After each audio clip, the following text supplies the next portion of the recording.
Hello, everyone.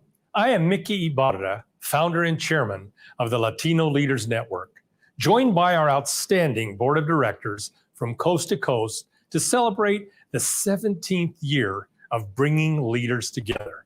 Thank you for joining us for the 34th Tribute to Mayors, honoring Mayor Regina Romero of Tucson with the Antonio Villaraigosa Leadership Award.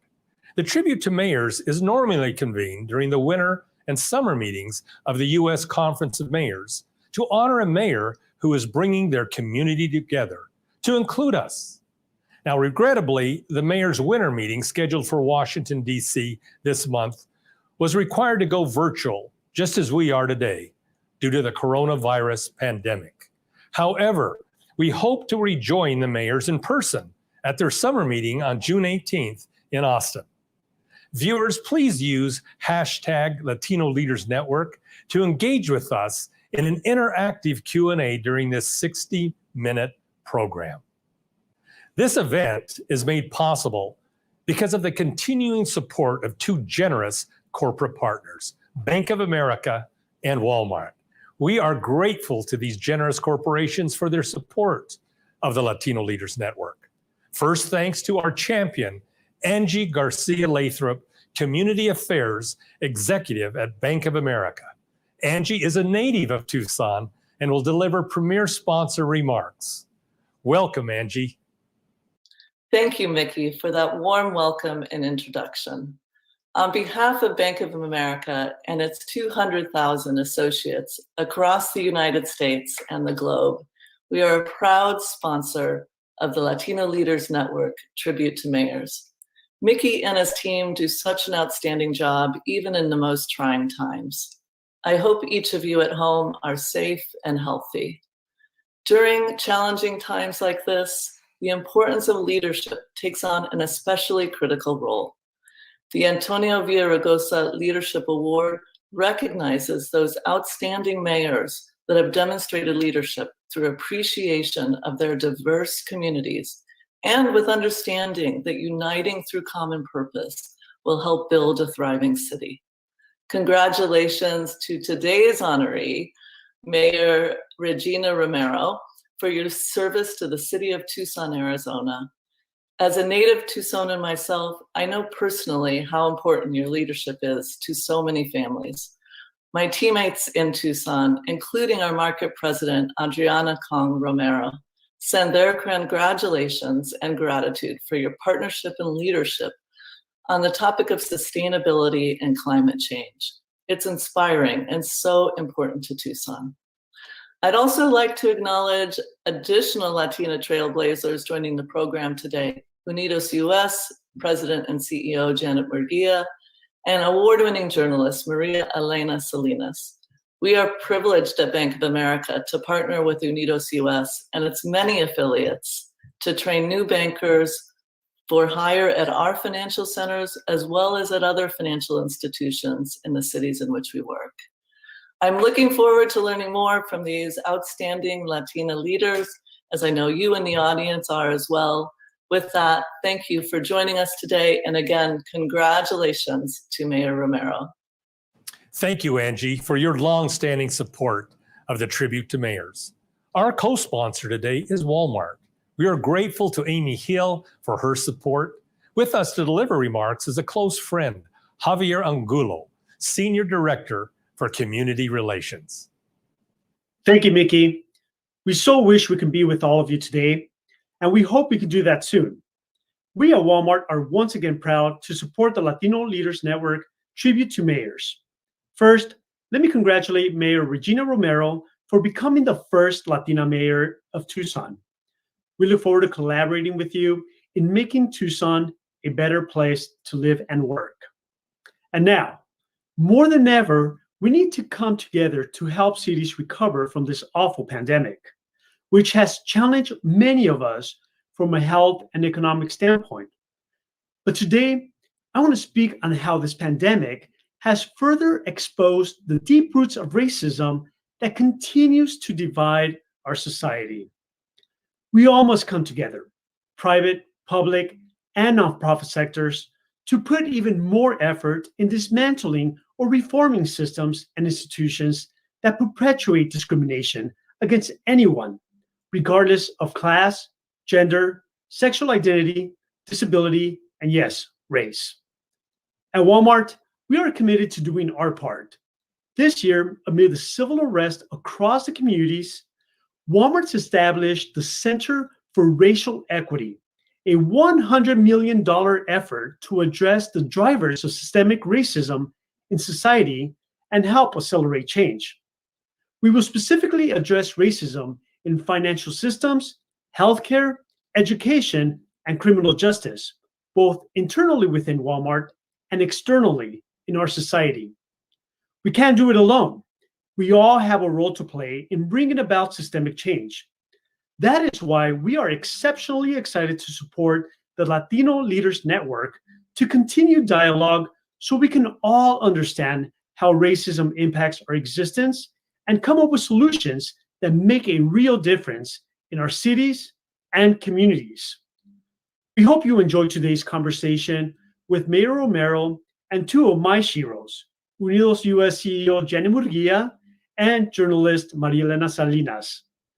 Walmart looks forward to joining all of you in this journey towards a society that is fair, equal, and just. Thank you. Thank you, Javier, and we look forward to seeing you in Austin next summer. Also, a big thank you to Kelly Knox and Southwest Airlines, the official airline of the Latino Leaders Network, our partner since 2007. And thanks to David Cobb of HDR, our VIP sponsor as well. We are grateful to Be Latina, a digital news outlet focused on empowering women, for serving as our event media partner. They do a great job of highlighting the stories of the Latino community across the country.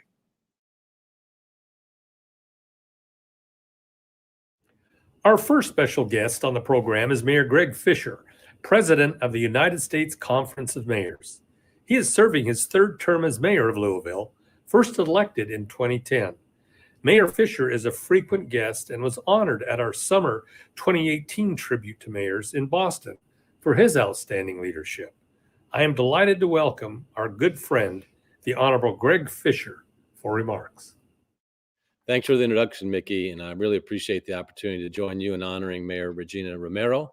She's an outstanding leader, and her voice and perspective are great additions to the United States Conference of Mayors.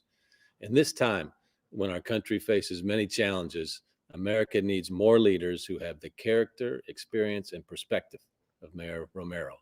She is a very worthy recipient of the award named for my very good friend, Antonio Villaraigosa, and someone who will continue to inspire people of all backgrounds for many years to come. Thank you to Mickey Ibarra and everybody in the Latino Leaders Network. Thank you to Mayor Francis Suarez of Miami, who will become U.S. Conference of Mayors President in 2022. And thank you to all the leaders in this organization who understand so well that the only way we can face the challenges and opportunities ahead of us as a nation is by lifting each other up and working hard. As I said when I addressed this gathering in Boston a couple of years ago, I believe that the key to our future is written in the official motto of my home state of Kentucky. The motto is written in Latin, but I like the sound of it this way. Unidos continuamos de pie, divididos caemos.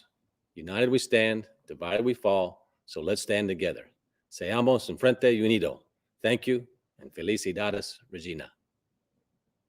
At our most recent tribute to mayors last June, we honored Mayor Francis Suarez for his outstanding leadership.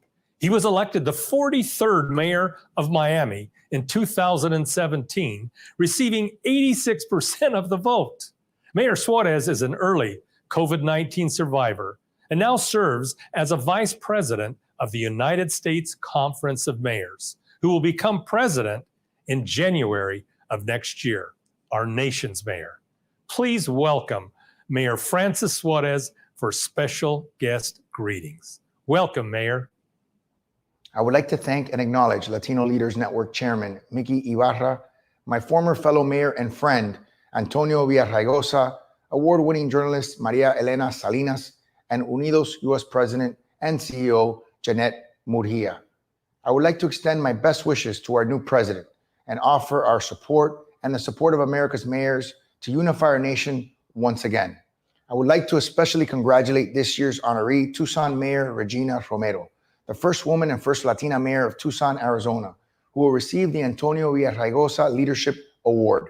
I am honored to join you and everyone who has tuned in from across the country to recognize Mayor Regina Romero, who is an outstanding example of a dynamic leader and a passionate advocate for the people of Tucson, Americans of Latin descent, and all Americans. It is so important that we continue to see Americans of Latin heritage at the local, state, and federal government. Latinos and all Americans voted at historic rates in the 2020 general election. We know and we witness the incredible impact made by Americans of Latin and Hispanic descent in our nation today and will continue to make for generations to come. I want to recognize Mayor Romero and all the mayors joining us from across the country who have spent their careers being unifiers in the pursuit of opportunity, fairness, and of a peaceful and more equitable city. When we see a pandemic like COVID-19, coupled with the civil unrest and growing division in our nation, we realize that now more than ever, we have to reflect, learn, and take the necessary steps to create a change that will have a lasting benefit for our children, our generation, and our grandchildren. Similar to Mayor Romero, I am the son of immigrants. My father came to the U.S. when he was 12 and my mother when she was 6. They were both given the opportunity, freedom to pursue an education, pursue their dreams, and care for their family. In the case of my father, he had the opportunity to serve and lead as the first Cuban-American mayor of Miami. I am proud to work with all of you and to join you in honoring an inspiring trailblazer, Mayor Romero. Let's keep working together to create change, unity, and a brighter future for all Americans. Thank you. Thank you, Mayor Suarez. We are grateful for your leadership of Miami and the U.S. Conference of Mayors. The Antonio Villaraigosa Leadership Award was first presented to Mayor Villaraigosa in 2012 at Orlando as he closed his term as president of the U.S. Conference of Mayors. At that time, the Latino Leaders Network announced it would name the award in his honor to recognize outstanding mayors who are dedicated to bringing their diverse communities together. The 41st Mayor of Los Angeles, the Honorable Antonio Villaraigosa, will now deliver a tribute to our honoree and present the award. Good afternoon, everyone. I'd like to acknowledge and recognize Miami Mayor Francis Suarez, Vice President of the U.S. Conference of Mayors, a recipient of this award last year, and most importantly, a good man, a great friend, a COVID survivor, and a man who in so many ways epitomizes what this award is all about. I'd also like to acknowledge Maria Elena Salinas, award-winning journalist, and also a very good friend. Finally, UnidosUS President and CEO, Janet Murguía, civil rights leader, a great friend of mine, and I think a great friend of so many of us here at the U.S. Conference of Mayors. I want to thank them for participating in the 34th annual tribute to mayors. I want to thank each and every one of you for participating virtually in this event. We can't come together as we have so many times at the U.S. Conference of Mayors, but it's important that we continue to meet even virtually because mayors are so important, particularly in these times. Proud to join Chairman Mickey Ibarra and the Latino Leaders Network to honor Mayor Regina Romero with the Antonio Villaraigosa Leadership Award. This recognition honors mayors who have demonstrated an outstanding commitment to bringing diverse communities together. And now, just a few short days after assault on our capital, and more importantly, assault on our democracy, by people who remember when the country wasn't as diverse as it is today. What we need right now are uniters. People like Regina, people like so many of the mayors who are watching today, who understand that our cities, our states, and our country thrive on the fact that we come from every corner of the earth to live out this dream we call the American dream. Mayor Romero is the daughter of immigrants and made history by being elected the first woman and the first Latina mayor of Tucson, Arizona in November of 2019. She's only the second Mexican American to be elected mayor of Tucson since 1854. She's also the only Latina mayor among the 50 largest cities in the United States. She's been a trailblazer throughout her career. Prior to being elected mayor, she served as the first Latina on the Tucson City Council.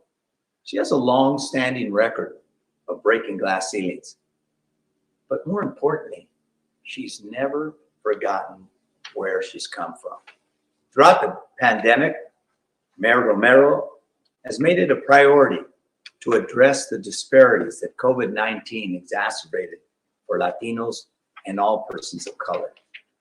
This included helping secure economic support for immigrant communities who were left out of the federal packages, ensuring accessible community testing, and recording daily bilingual updates during the height of the pandemic, among other actions. She's a champion for our community. Our nation needs more women and more Latinas to run for office and create meaningful change for all of us.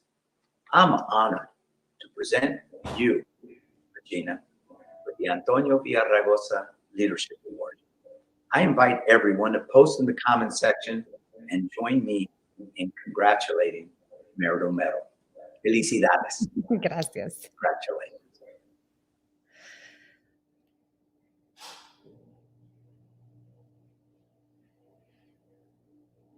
Muchísimas gracias, Mayor Villaraigosa. What an honor it is to be here receiving the award by your name.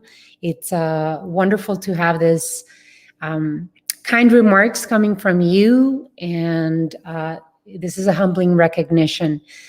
As Latinos, it's important that we remember that we stand on the shoulders of leaders who have paved the way for our community. Mayor Villaraigosa's dedication to public service and empowering marginalized voices serves as an example to all of us. Another one of these leaders is my good friend, the chairman of the Latino Leaders Network, the Honorable Mickey Ibarra.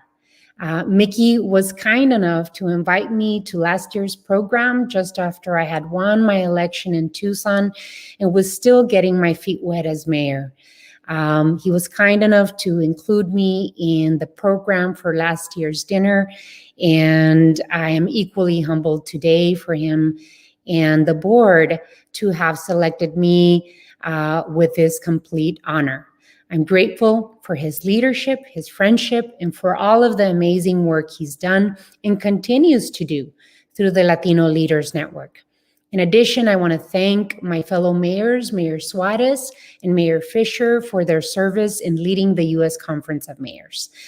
I cannot wait to share the stage later on today with my two sheroes, Janet Murguía of UnidosUS and Maria Elena Salinas, for our panel discussion. It's truly an honor to be here with you this afternoon. As Latinos, it is critical that we support one another as we break barriers and enter spaces that others may not be used to seeing us in, whether that be in elected office or in the private sector. I am the daughter of immigrants. I am the daughter of immigrants. I remember this every single day. The youngest of 6 children and the only one in my family born in the U.S. My dad was an honest and hardworking man and a proud member of the United Farm Workers. Mom taught us how to be kind and serve others. I grew up in a farm working community of Summerton, Arizona. From a young age, I was taught the importance of civic engagement. When I turned 18, moved to Tucson and registered to vote, My father told me that my vote really represented the voices of our entire family, since I was the only citizen at the time. I first got involved in the political process because I wanted to see more voices like mine represented at the decision-making table. I started participating in voter registration drives while attending the University of Arizona. Soon after, I met my future husband volunteering for a council candidate whose seat I would eventually run for. I've organized, I've marched, I've rallied for many campaigns and causes over the last 25 years. About a year after I had my first child, a seat opened on the Tucson City Council. Dozens of friends and community members reached out to encourage me to run, including my husband, who promised me to take care of our baby, and that he has. At first, I was hesitant, but then I realized, if not me, then who? So I ran and won in 2007 and served on the Tucson City Council until 2019, when I decided to run for mayor. Despite Tucson being 45% Latino, we had not seen a Mexican-American mayor since the late 1800s, when Arizona was still a territory. In December of 2019, I became the second Mexican-American mayor, the first woman and first Latina mayor of the city of Tucson.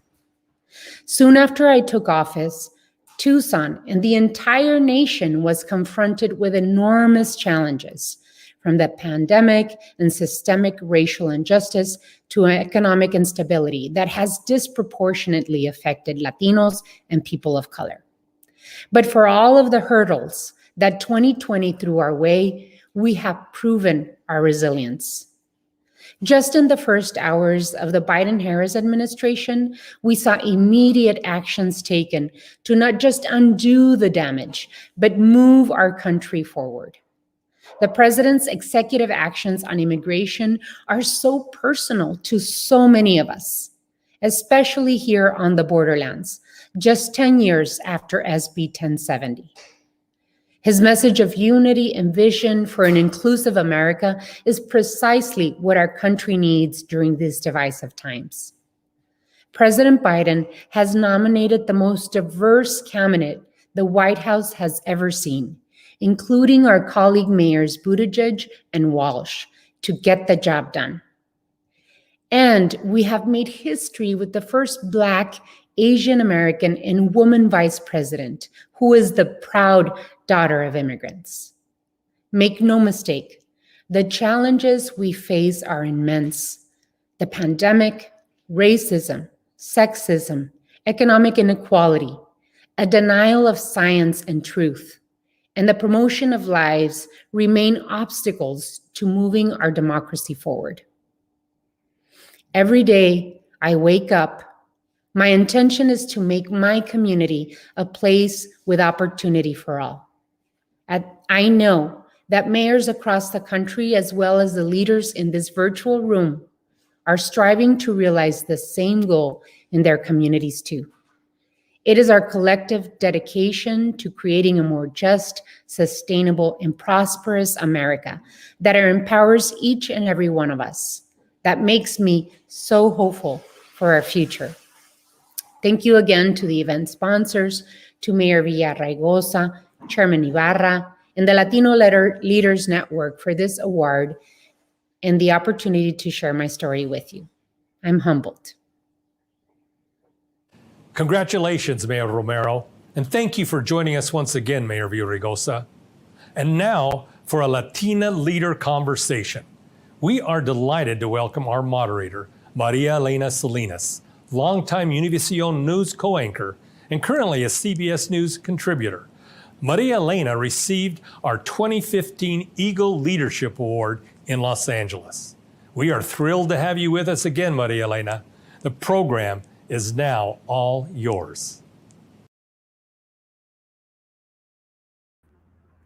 Thank you so much, Mickey, and it's my pleasure to be here with you. Thanks for that kind introduction, and congratulations to Mayor Romero for the much-deserved recognition today.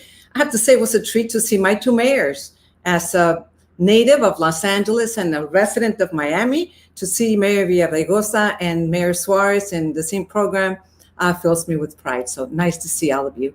So welcome to all of you who are joining us today for this special event. And before I start this vital conversation, I remind you that you can send your questions in the comments site of this, in the comments section of this site, and I will get to them as soon as possible. So I'm so honored to be able to chat with these two exemplary Latinas. Janet Murguía, whom I've had the pleasure of knowing and admiring for many years now, and who continues to be one of the most important leaders of our community as president and CEO of UnidosUS. Hola. Janet. Hola, Maria Elena. Saludos. Wonderful to be with you. And also Mayor Regina Romero, whom we just heard from, the first ever woman and first ever Latina to be elected as mayor of Tucson, Arizona. That is a feat, and so glad that such an amazing Latina is representing the citizens of Tucson, and especially our Latino community in that city. Welcome, Mayor. Thank you, Maria Elena. It's such an honor to be on this panel with such amazing women, such amazing mujeres like Janet and yourself. Bueno, un placer. I'm a super fan, by the way. Oh, thanks. Let's begin with you, Mayor. I know you touched upon it just a few minutes ago in your speech, but can you share what inspired you to run for office and what it means to you to be elected the first Latina mayor of Tucson? What inspired me really was me wanting to see voices like mine at the table. And I really started volunteering. I started showing up after I took a class, a Chicano Studies class here at the University of Arizona. It really opened my eyes to the gaps that were getting in the way of the prosperity of women and Latinos in this country, and that we have been part of the history of this country for generations. And so I decided to do something about it. And I never really set out to run for office. I much more set out to make a difference and make a change and add our voices of Latinas and women and the Latino community here in Tucson. And I saw the gap. And I decided to just show up and volunteer and make a change. Well, and congratulations for winning and also for turning Arizona blue in 2020. How do you believe that was accomplished?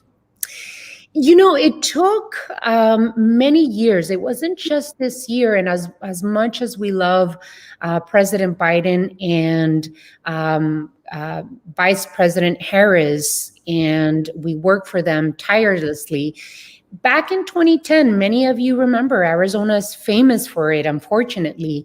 We saw an anti-immigrant sentiment and laws being passed against immigrants in Arizona. SB 1070 was a culmination of anti-immigrant laws passed. Sheriff Joe Arpaio and Governor Hall at the time, and many others that Russell were also. It was an assault. It was an assault on Latinos. There was a punch in the face for many of us to wake up and start organizing statewide and build partnerships and coalitions throughout the state to register people to vote and have them vote. And then we started seeing many of us running for office, those that were marching and rallying on the street. Many of us started running for office. And so it has really taken 10 years to really turn the page here in Arizona. And that's really what the strength of what we saw in terms of community organizing in Georgia. The same thing was happening here in Arizona the last 10 years. Janet, I know that UnidosUS was one of the organizations that worked hard to get Latinos to register to vote and then go out and vote in Arizona and elsewhere across the country. How important are ground root efforts in getting such a huge turnout of Latino voters?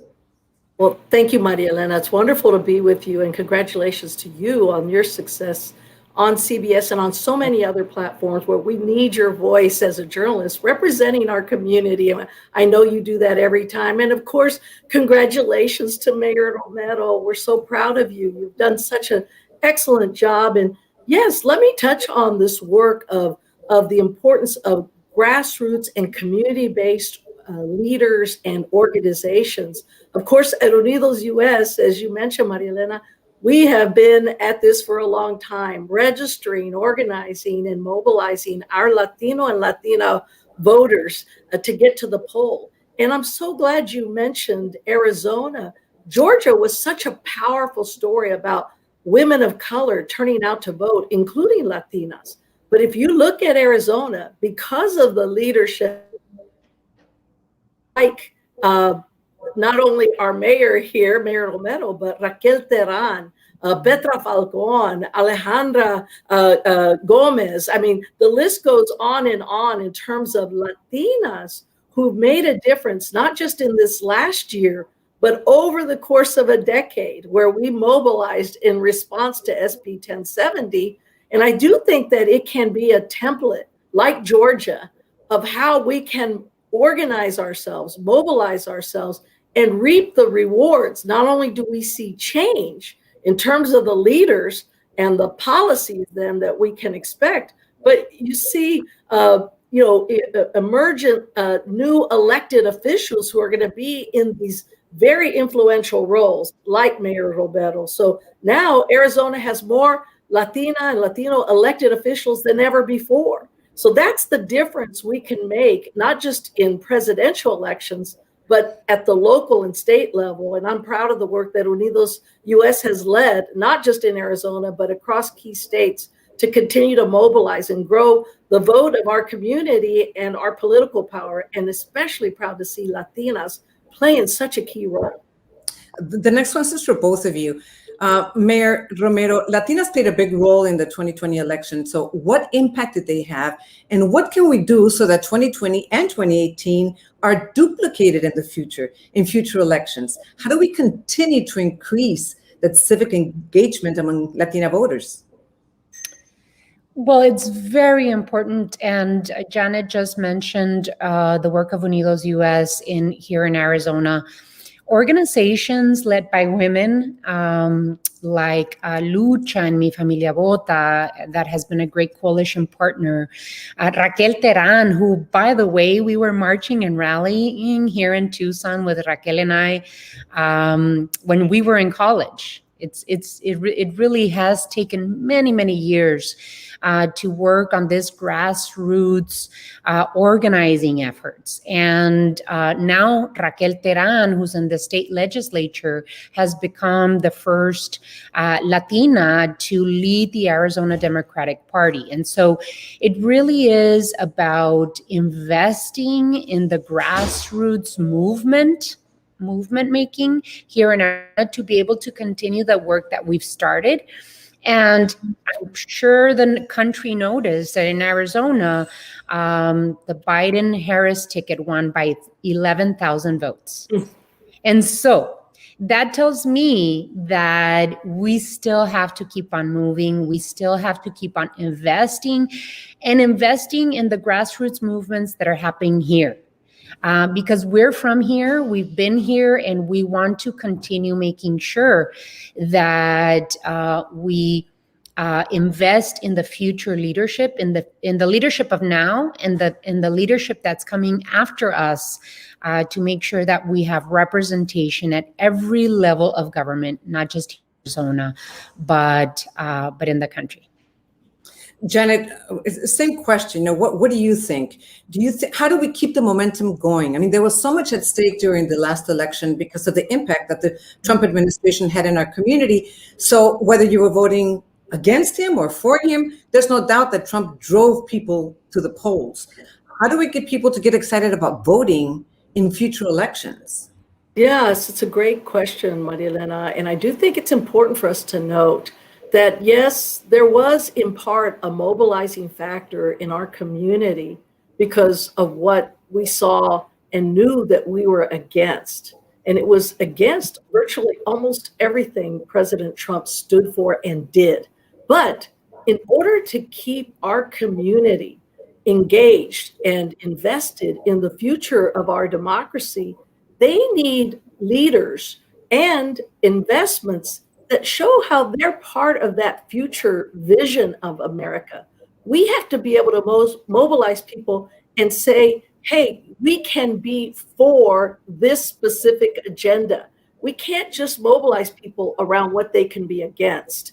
That can work in part with some, but it's never going to fully inspire all of our community to do what they need to do. And it's why having elected officials at the local and state level can be so important, because we see that as basically our pipeline to build those national leaders. Believe me, Mayor Romero will not just be mayor. She will be governor of Arizona, and maybe one day she'll be the president. That's my hope and that's my dream. But we need agendas that create what we can be for, a vision for America of what we as Latinos can support. And that means it has to be an inclusive agenda, and there do need to be investments made in mobilizing our Latino voters.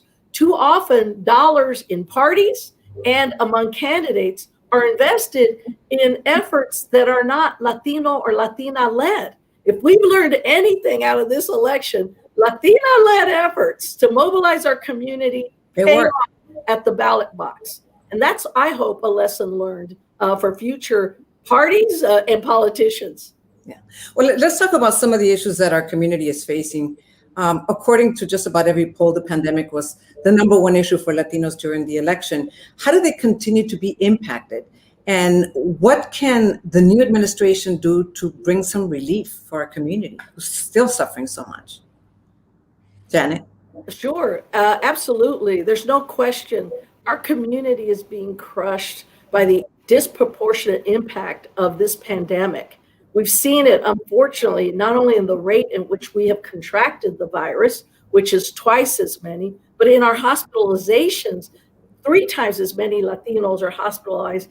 And unfortunately, 4 times as many of our community are suffered death as a result of this pandemic. We're being crushed by it, not just from a health perspective, but also economically. So our #1 priority in this moment, political and substantive, needs to be a recovery effort that includes our community.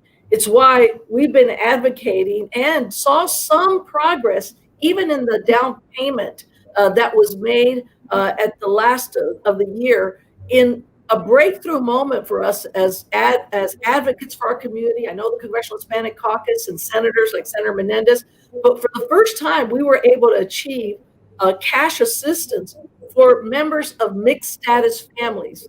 I know you both know that at the heart of essential workers in this pandemic has been our community, and many in our community have status or many are not. And we need to make sure that if they've stepped in to respond to keep our country going, then we need to make sure they're getting the appropriate relief for their families in this time. So that's one key way where we've been working hard, is to make sure that they're not left out either of the access to health care, vaccines, and treatment, but also on the economic side, where it's really going to be so important. We've all been devastated to see the long lines of people waiting to get food during this time period. Our community is a proud community. They don't want to have to stand in line for food, but that's the extent and the extreme ways in which our community is being impacted. We need to respond to help these families because they've been there for our country in this moment. Yeah, very well said. They want the opportunity to work and feed themselves and not ask for payouts.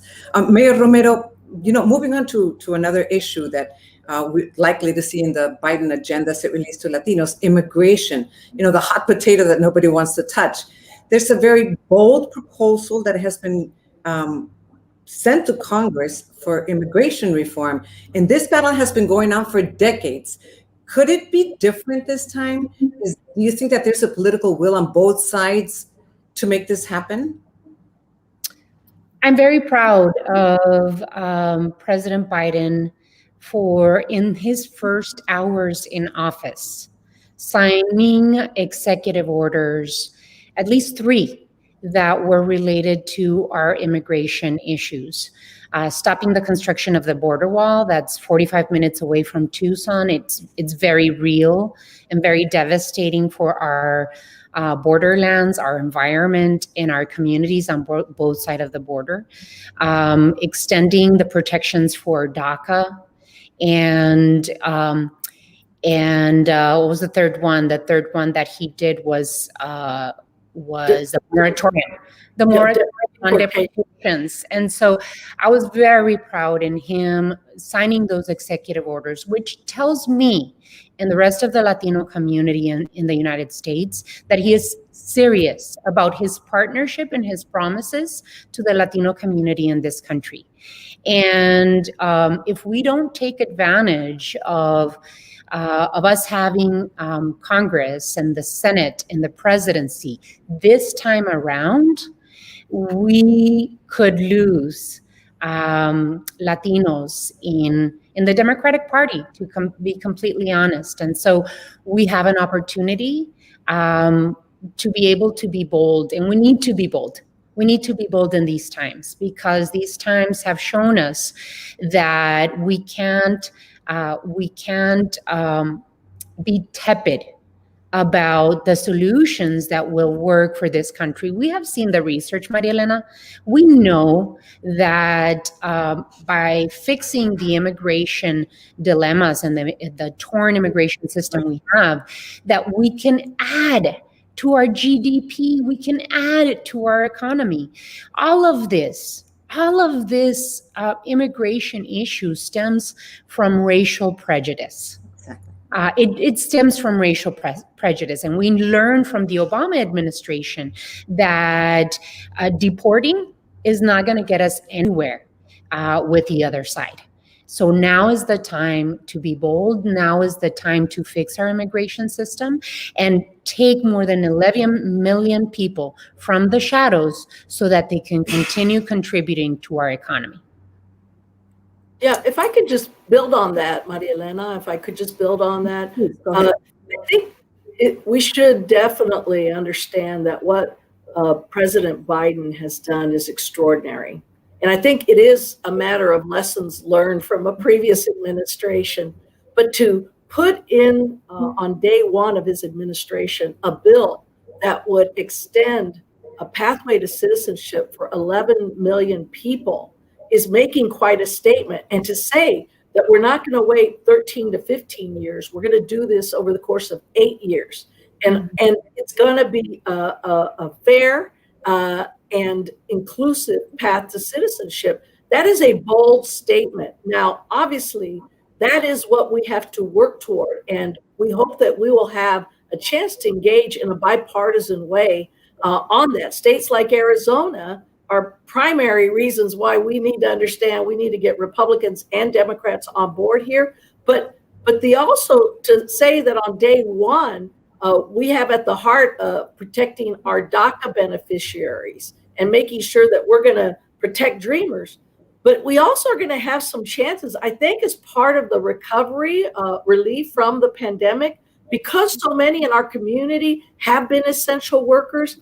I think we're going to have to make a very important push to include some of those essential workers who have stepped in to not only make sure they're getting access to vaccines and healthcare and to economic relief, but we need to be looking for opportunities to create protections in terms of their status for many of these essential workers who, if it had not been for them, this country would just not have been able to function. We would have been on virtual collapse. And people need to be reminded of that as we look at what a recovery package should include. We're going to be advocating for that. Obviously, we won't stop until all 11 million in our community who ought to have a path to citizenship get it. But we need to be looking for every avenue legislatively to make that happen. Yeah, well, the proposal is aspirational, but honestly, this question is for both of you. There's a lot of talk of bipartisanship, especially after the divisions that became even deeper during the last 4 years. So not only has President Biden made such a push for unity, but then the riots in January 6th seem to have been a wake-up call for many, including Republicans. Can true bipartisanship be accomplished in this political climate? And Mayor Romero, divisions run deep, even in Arizona, where even Republicans are divided amongst themselves. How can we make these things happen? How can we make these new proposals, such as immigration reform, happen in this political climate? It's important that we recognize that unity doesn't always mean that we're going to agree on everything. It's important that we realize that, because we should connect. For example, I am a Democratic mayor in a state that is led by a Republican governor. And when I first got elected, my intention, and we had several meetings with Governor Ducey here in Arizona, and I said, look, we have our audiences, we have our different bases, but there are things that we can agree on. And those are the things that we should try and focus on as much as we possibly can. Of course, we're going to have an agenda as Democrats, especially President Biden. Of course, he's going to have an agenda. He made promises when he was running for president. And so I expect him as a Democrat to fulfill those promises to us and try and push them forward with the Congress and the Senate that he has. And work in a bipartisan way on the things that we should agree on: economic development, infrastructure, quality education in our country. But that does not mean that, Republicans have the right to quench the promises that the president made while he was running for office. And we have seen so much hatred and division and vilifying coming from the president of the United States, and lies, that right now the time is to talk about truth, to talk about how we return to seeing each other as neighbors, and put our differences aside and not vilify each other, and not see the type of behavior that we saw January 6th in the Capitol, where the facts didn't matter in terms of the election and what was proven by the courts, an election won by President Biden. And so return to civility, return to unity in seeing each other as Americans, as neighbors, and being able to say, okay, we're going to disagree, as family usually does, but we're not going to get nasty.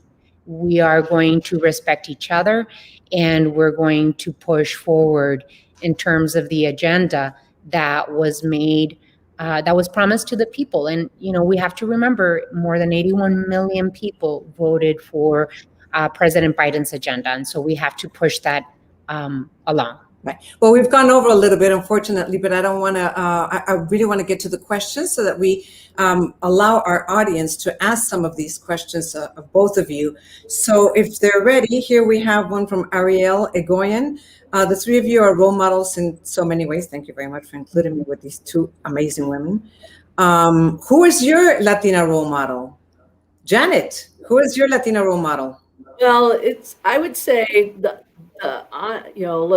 I have so many women I admire, and I guess your mother. From a personal standpoint, it has to be my mother.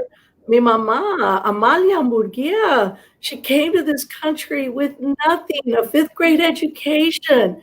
She worked hard and she raised all of her 7 children, and 4 of us were lawyers and judges, and I worked in the White House. And, her faith was always an inspiration to me, and it's taught me and it's carried me through. But mi mamá, siempre los valores que nos dio. She taught us that we could believe in ourselves, to value ourselves, and to stand up for ourselves. And I talk about her before, and I get chills every time you talk about her.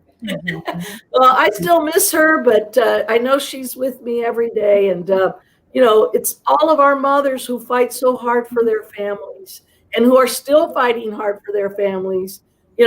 I think of my mother, and I just know she's looking down from heaven and guiding me along, and my siblings along still. Yeah. Admirable. Mayor Regina. Well, besides my mother, right, that have taught us, they give us the base. They give us the base for each individual in terms of how you approach life. But I really have to say that Dolores Huerta has been a huge influence in my life. Way before she even knew who I was, she was fighting for me and my family through the United Farm Workers. And she has, throughout the years, become an actual friend. I can't believe that, Dolores Huerta, a hero in my life, an example to follow, and tenacity, has become a friend of mine. And still to this day, I think she's just turned 88, is fighting for equality and justice for all. And so she's absolutely a hero, an example to follow for me. I don't want to make a mistake, but I think she turned 90. She turned 90? Oh my goodness. I believe, I hope I'm not making a mistake. And let's go to the next question before I'm mistaken here. So the next question is from Enrique Sanchez. Biden is removing the word illegal alien from, thank God, from immigration laws. Can you highlight why this is so important and the impacts it will have? I believe it goes from alien to non-citizen. Correct. Correct, Janet? Yes, es correcto. That's right. And it's such an important move. I mean, it's symbolic, but it's huge. It's huge because I think underlying, and I think Mayor Romero addressed this or touched on it, underlying all of the challenges that we've had in creating policies that would address equity for our community and for our country, I think has been this challenge of how people perceive us, what they see as who we are, and othering us because we have been different, whether it's because we look different or perhaps our status was not immediate in the eyes of many as terms of citizenship. But as we've contributed over the hundreds of years that this country has been a country, obviously we know we have helped to build this country. We are part of its fabric. But when you are categorized by a reference in a word that somehow reinforces this otherness that you're not a part of, then I think it undermines our ability, it chips away, and it changes the narrative of how we should be seen as a community. And addressing that narrative change is going to be increasingly more important as we look to create opportunities and address systemic barriers that have been in place and that have been a challenge for African Americans, but also for Latinos and Native Americans and Asian Pacific Americans. We need those kinds of changes to make real substantive progress. They're not cosmetic. They're very meaningful. Great. Next question. Do we have another question here? This is from Sheila Sharafat. Latinas open businesses faster than any other group. How can we support Latina entrepreneurs during the pandemic? Mayor Romero, you want to take that? Sure. Here in the city of Tucson, what we've done is when the city of Tucson received federal CARES monies, we received directly into the city of Tucson about $95.6 million. We put immediately $10 million into the creation of a We Are One, Somos Uno resiliency fund that funded small businesses and of course nonprofits and workers and families, and we funded other pieces. But being able to use grants to keep small businesses moving was something to save businesses during this pandemic has been a huge goal of my administration in the city of Tucson. We've also created small business navigators in the city of Tucson, right? Because we have to make sure that a person that is from inception is thinking, thinking of doing this small business, they need support before they even start. So for me, being able to create those small business navigators, that small business entrepreneurs, especially Latinas, want to call in, and we have bilingual services here in Tucson, want to call in and say, you know what, I don't even know how to start getting my business license. And we refer them to organizations in the community that will help do workshops and training with them to be prepared before they even open up shop. And then to the extent of opening and helping them expand and grow as a business. And so we have an entrepreneurial spirit, right? Because it is that that spirit that we bring to this country, where we say we're going to succeed. My parents, I saw it in my parents, they wanted to succeed, and we did everything possible to be able to push forward. That's why I believe that Latinas are opening businesses in this country at an incredible pace, and that not just local governments and state governments need to encourage that and support that in availability of loans and grants, and being able to offer workshops to help prepare them to open up that business. But also the federal government needs to really pay attention. Here in the city of Tucson, 60% of the jobs created are from small businesses. Mm-hmm. So we cannot think of economic development in terms of just big corporations and companies. Right. We must include small business owners as being on the forefront of job creation in our country. Just one quick shout out to,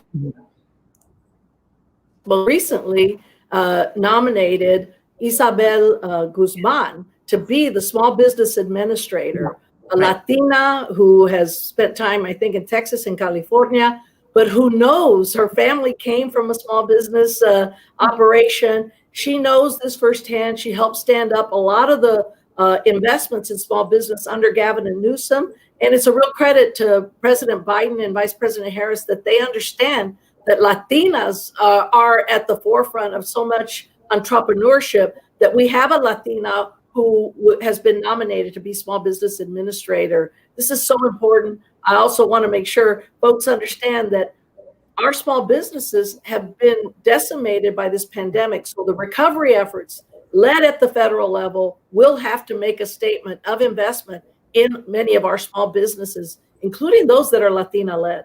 Yeah. And without a doubt, representation matters. Absolutely. Well, we've reached the end. I wish we could continue talking. We could talk for another hour if it was me. But we have reached the end of our conversation. I really want to thank you so much, Janet and Mayor Romero. It was great to meet you via Zoom. And thank you for such an insightful conversation.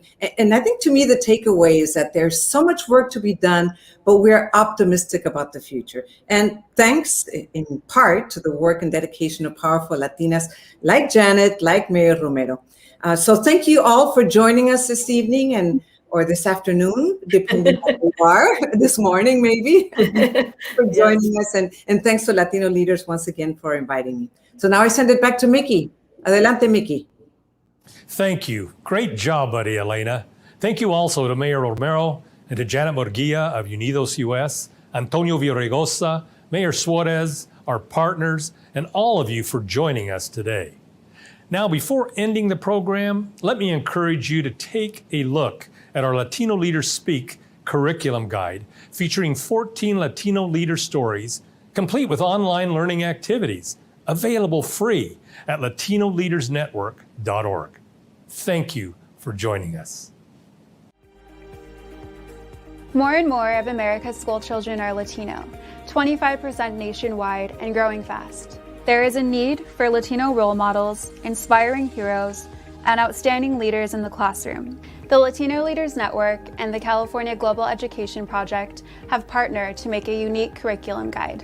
It will engage students to learn about the powerful stories of Latino leaders in contemporary society. These stories inspire us to be better members of our community, our nation, and the world. Our goal is to inspire the next generation of leaders from high school to early college. Help us get the word out to educators. Let them know of this valuable new resource and urge them to get it into our classrooms. And it's all free of charge.